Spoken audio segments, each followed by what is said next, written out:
Hey guys, welcome back to part 2 in our video playlist of BRRRR. And the first video we covered the buy. Now, the buy is important. It's very important. But you got to have your goals lined up. You got to know what the end value is going to be. This may be the most important part, your renovation. Because without the renovation, you can never get to renting it.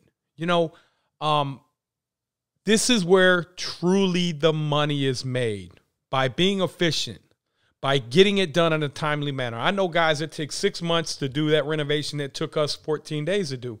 So what they missed out on, quite honestly, was $1,375 times 6 extra months. They missed out on $8,250. You know why? Because they didn't want to pay a contractor to do it. They wanted to do it themselves. You know what our total labor for this job was? Our total labor for this job was probably $12,000, $13,000. So they're almost losing every penny that you can pay the contractor for the job. Now, that was just labor for like the guys that were hanging the cabinets, the guys that were doing the demo, the landscaping, not the subcontractors. I'm talking about the guys who just planted the plants. So the renovation is so important because that is where the value is made. I had one bid for cabinets at $8,500. We got the cabinets done for $3,000. So what if you could come in and you could charge yourself $6,000 for that?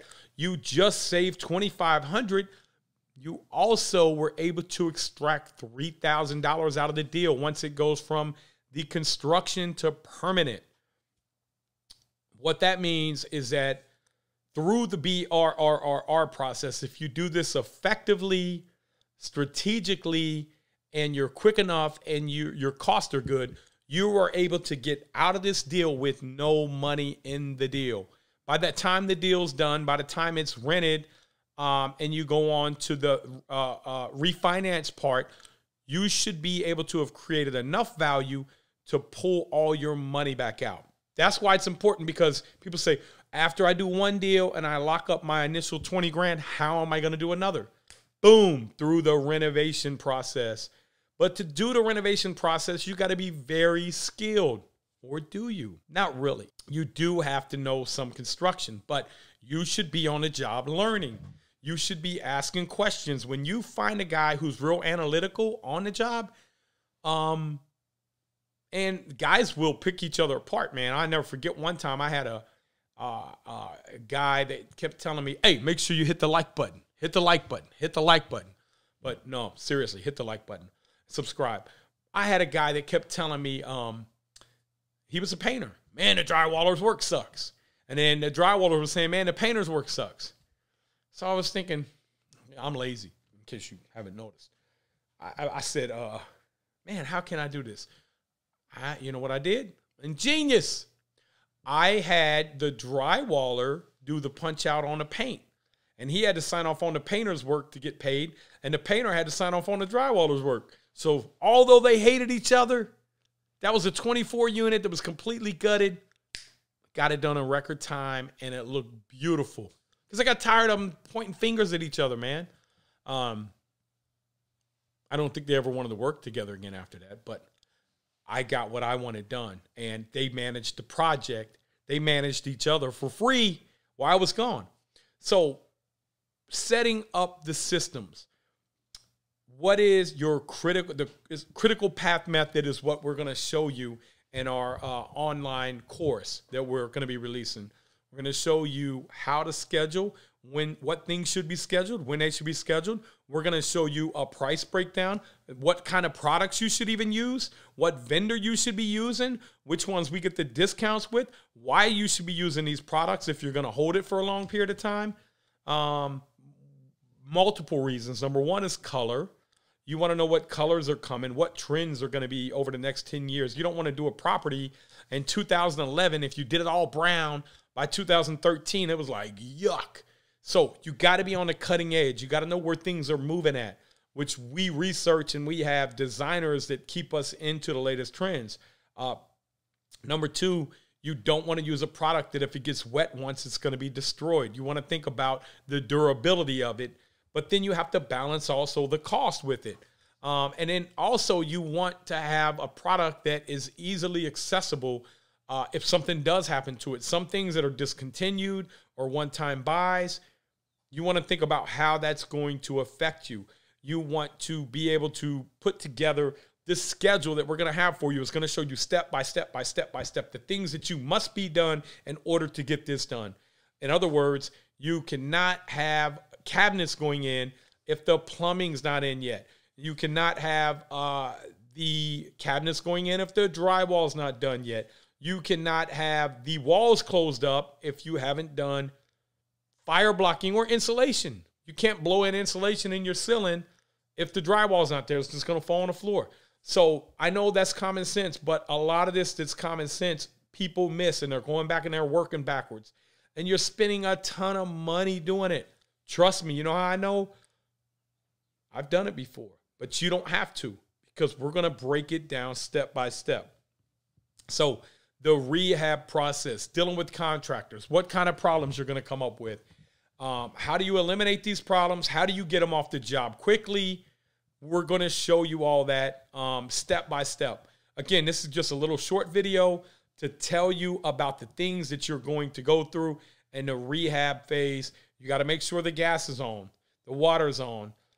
You want to make sure you start running your water as soon as you get it. You want to snake out your drains, preventative. You don't want backups in there. You don't want sewage. If sewage comes as category 3 water, that means that you have to pull the carpet up. You're supposed to pull that. That carpet has to go, because that's category 3. That's high level of bacteria.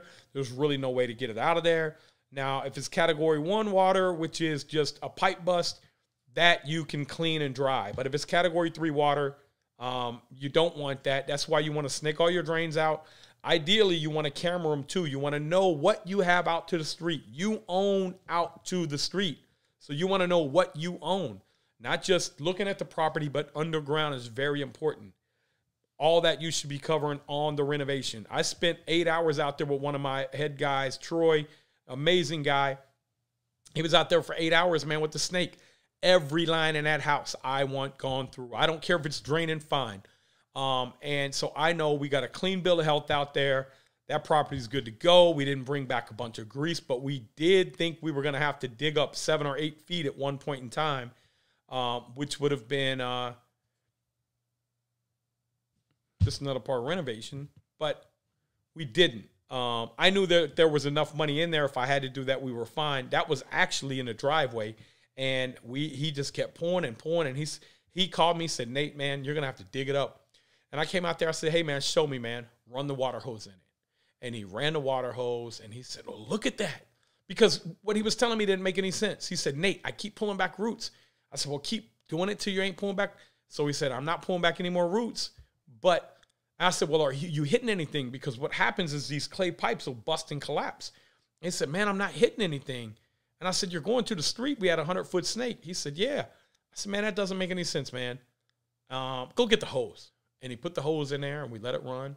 We were sitting there talking 3, 4, 5 minutes. I was waiting. He said, hey, I had to put a sump pump down in the pit and pump it out to get the water out. So I know it's holding water. So sure enough, what I think happened, the reason I think that happened was probably a P-trap, and the level the water was at was probably below the P-trap, and it was holding water in there, but that's just the P-trap's function to keep natural gas from rising back up through there. But sure enough, we ran water for an hour, 2 hours. It did not back up. So we were lucky there, very blessed on that. But again, the renovation process, managing contractors, you need a checklist for that, and you need a good contract. You need to also set expectations. What's going to happen if you're not meeting your deadlines? You give them deadlines. If they're going to come up with excuses, then you have a clause in there that I can get you off the job, man, and I'm going to bring somebody else in and replace you. Don't feel like, well, I got to deal with this guy's crap because he's the only guy I got. Hey, man, don't be lazy. Go get more contractors. Go get people. Manage them yourself. Do what you got to do to get the project done, especially if you got a private investor's capital, your family's capital, bank's capital. Look, man, they're trusting in you. You're either going to get it done or you're going to fail. Ultimately, it's up to you. Again, if you are not the problem, there is no solution. So right now, the problem is you haven't hit the like button. Hit the like button. Hit the like button. Hit the like button. Subscribe. Click on the bell. Click on the bell. And we're going to drop you all the new knowledge when part 3 of BRRRR comes out. We've covered buy. We covered renovation. And also, guys, you're going to come up with plenty of problems, but who cares? Never focus on the problem. Focus on the goal. And that problem is just a hurdle in the way to your goal. So we didn't have any water. We went next door, paid the guy $20. Give me some water. Electric. We need electric. I would have got electric from him. Whatever we need, we're going to get on the projects. Ultimately, it's up to you to succeed on a project and get it done. Your livelihood is at stake. You becoming a millionaire is at stake. If you decide that none of these things can happen because you do not come up with a solution, ultimately, you got to change your mindset. And if you can change your mindset, then you can find these mediocre problems. I tell my guys all the time, I come on a job, they say, Nate, I can't get this done. I can't put a wall up. I say, hey, hold on, man. Hold on. You mean to tell me that they, meaning humans, we're humans, put a man on the moon and you can't put a wall up? Oh, well, we can put the wall up, but not the but. What's the solution? Get them to give you solutions because you want them to start thinking from a solution perspective. Because if they start thinking from a solution perspective, number one, you build their confidence. Number two, you make them feel like part of the team. They can overcome. I'm not getting calls anymore because they're overcoming on their own. And then you go and you tell them, man, great job, because they're overcoming. You have to build that culture. People don't naturally have that. Not anymore, man. I think back when I was a kid, I played this game called Oregon Trail. And it was like, oh, you're 1860 and you're going across America and your wheel bust. You got to come up with a solution or you're stuck and a bear's going to come eat you, man. You know, your family's starving. Okay, go out here, boom, shoot the bear, drag the bear back. We're going to eat them. We got plenty of food. You had to come up with solutions. I guess the new games, you got to do that too, man. But think about life as a game, video game. Come up with a solution.